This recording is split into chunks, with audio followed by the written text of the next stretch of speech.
there, welcome back to my channel, Home of Chrissy T.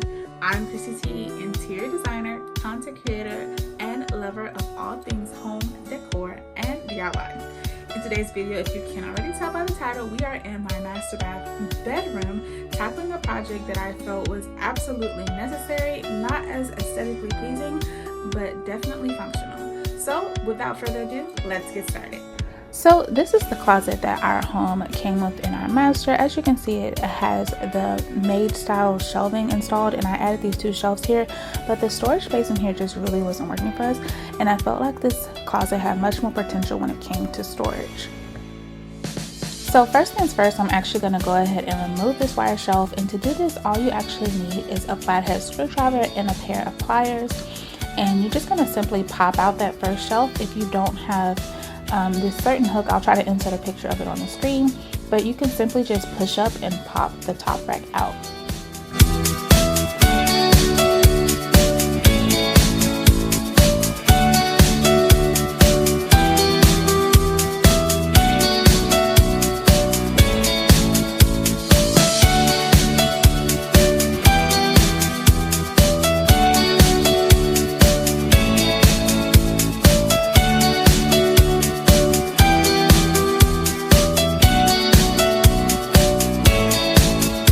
Once you have that top rack out, this is where your tools are going to come in handy, and this is honestly extremely easy.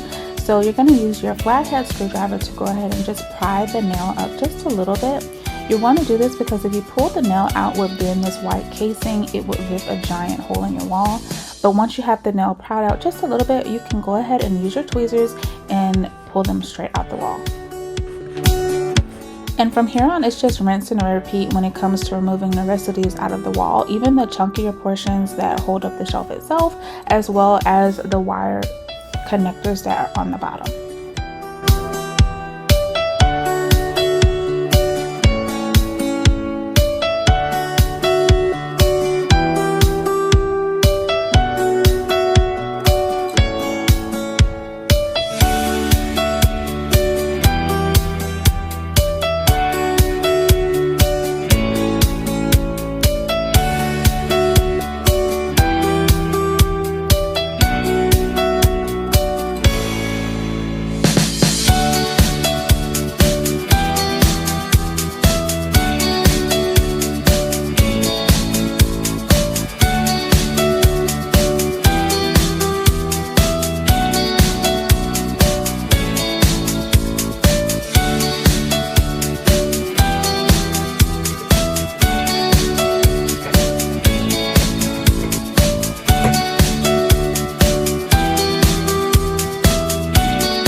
Once you have everything removed, you're going to go ahead and measure out the places where you want to place your wood beam supports.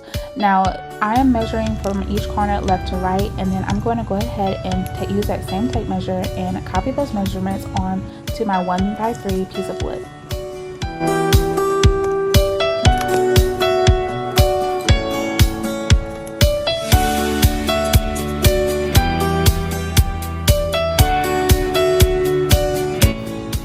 Now, if you don't have a miter saw, you can in fact get these cut in store when you purchase your wood, but if you have a miter saw, you can go ahead and now cut those wood pieces according to the measurements you took.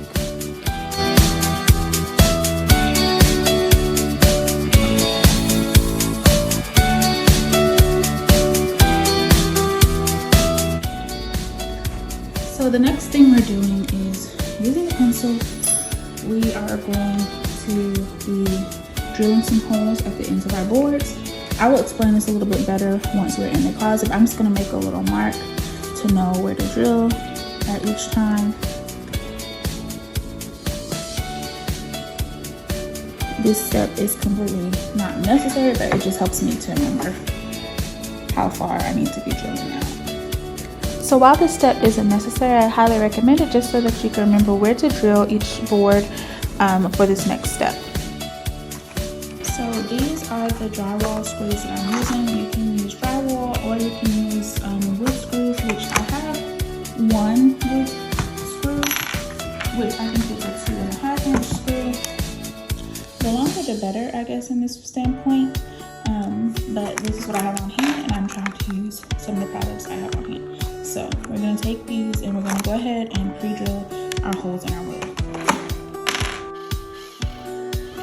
Now this next step is a step you definitely don't want to skip, because if you just drill the hole straight into your wood, you will splinter your wood and therefore it won't be of any use for you to do your closet project. Now you'll notice that I am drilling down just a little bit and then at an angle. This is just so that my drill bit doesn't just like spin off and go into the wrong spot.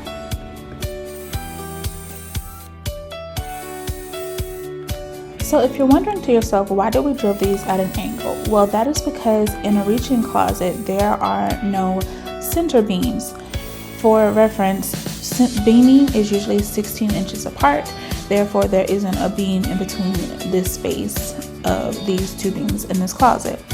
Now, I am going ahead and pre-drilling all of my screws in just enough that they hold themselves into place.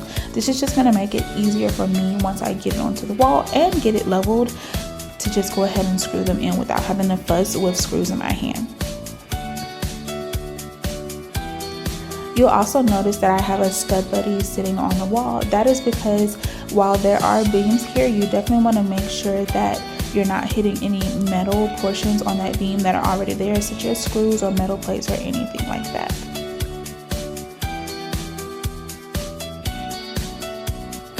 Using this method with a leveler makes it easy to do as a one-person job. Otherwise, you might have some difficulty with handling all the pieces at once. I won't tell you exactly where I position the black bracket you see here because each closet's depth is different, so I highly recommend having a test hanger on hand. For the left side, I just repeated that same step of going ahead and pre-drilling my screws in to make it easier to mount. And if there is any tip that I can give you throughout this whole process is to level every step of the way. Make sure it's level. You don't want your clothes sliding to the left or sliding to the right. And you'll see me doing that here to make sure both of my plates are at the same height. Once that was done, I simply cut my pole and inserted it according to the directions. Now once again, all of the items for this project can be picked up from your local Lowe's, which I'll be leaving linked down below. It is at this step that if you would like to paint, you could. Now personally, you probably should have painted before, but I didn't want to paint before. But that's just personal preference. I'm going to be leaving mine raw wood, but once again, you'll see that I am leveling here, and I also have my test hanger on site to make sure that my clothes fit properly in the closet. Once again, that was the major issue with this closet in the first place, so I wanted to make sure everything was done correctly. We're ready to hang the second bracket that we're going to put in. You'll notice the first one is in, obviously leveled and such, but this one's sitting on top. And I'm using my stud buddy to know where, like in this stud, where is the metal, so I can't drill into those areas. And I just attempted, came to inspect my work. Where I was trying to drill the first ones, I was just trying to drill the second bracket portion. There's a screw there or a metal there, so I can't drill there. So that being said, I'll have to take mine up a little bit higher, but just keep that in mind if you're doing this project to pre-measure that out. Just because you want to have like your test hanger too, which I have right here, like my test hanger, testing to make sure that like what will fit within the space and like allow my doors to close and be perpendicular and such with the walls. So yeah. So guys, I cannot stress how much issues installing this second bracket or second rack gave me, This is why I highly stress measuring each location you're going to put your wood beam, because my walls were 18.5 inches on one side, 18 and 4/16 in one area, 18 and 2/16 in another area. So I highly recommend measuring each location you're going to be installing that wood support beam, just because otherwise you'll have to go back and make that cut again. And if you're getting this pre-cut in the store, then you won't have the tools you need to go ahead and recut that. Now I just went ahead and finished, and I went back and recut this because, as you see, it was giving me issues, and then I reinstalled it, and now I will show you guys what the final project looked like.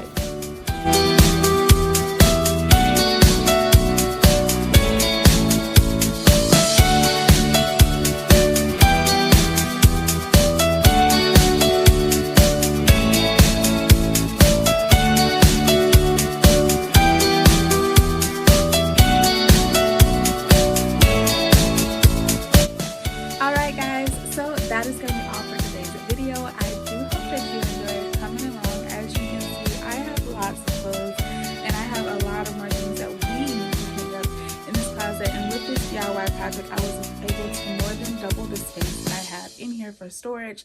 I do plan on eventually going in and adding a shelf for just like winter storage and scarves and stuff like that at the very top eventually. And if you're curious about where my shoes are, don't worry, I have another closet for that in this room as well. But I hope that you guys enjoyed coming along for today's video. Don't forget, if you decide to try this project, to tag me over on Instagram at Home of